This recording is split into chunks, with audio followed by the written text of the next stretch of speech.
Bonjour et bienvenue dans cette nouvelle série qui va avoir pour but la création d'un nouveau monde, un monde imaginaire, fantastique et merveilleux, ou alors terrible et dangereux, peuplé d'elfes et de gobelins, de diablotins et de nains.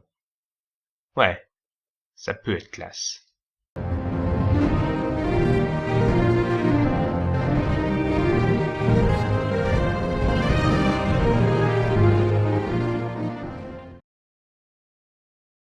Donc, nous allons en effet tenter ici de créer un monde imaginaire dans le domaine de la fantasy.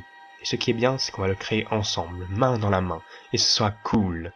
Ce qu'il nous faudra faire, c'est de concevoir un univers entier, d'y insérer nos règles, nos codes, nos idées, nos créatures, ce qu'on veut, et nous sommes libres, limités seulement par notre imagination. Et pour cela, j'ai essayé de structurer la création du monde en 7 étapes.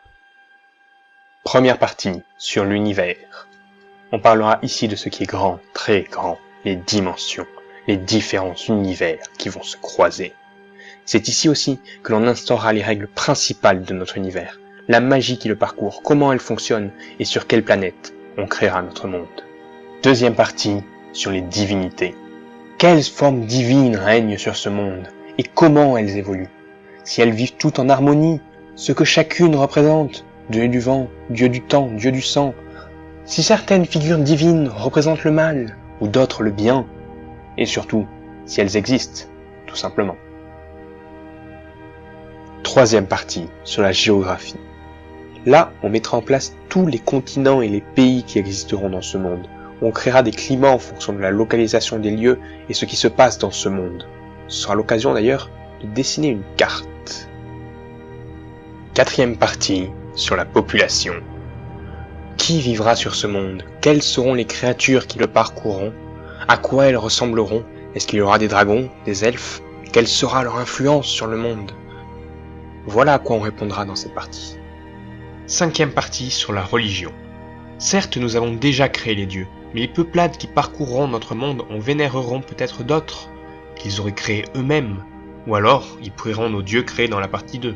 Je sais pas, on verra. Sixième partie, sur les ères.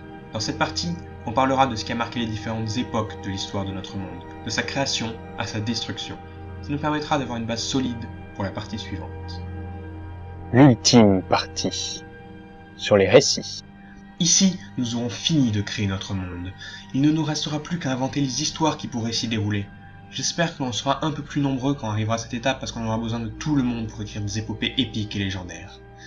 Ah, ça peut être trop bien. Bon, je sais pas vraiment ce que ça donnera, je pense qu'au début ce sera un peu compliqué car on sera pas très nombreux, mais j'espère vraiment que vous participerez. Partager cette vidéo est déjà une bonne chose si le projet vous intéresse, car ça nous permettra d'être plus nombreux. Sachez que mon but ce n'est pas d'être célèbre, c'est l'univers qu'on va créer ensemble que je veux partager à tout le monde pour créer des histoires magnifiques. J'ai vraiment la hype, je vous l'avoue, j'ai vraiment la hype et j'espère que ça va marcher.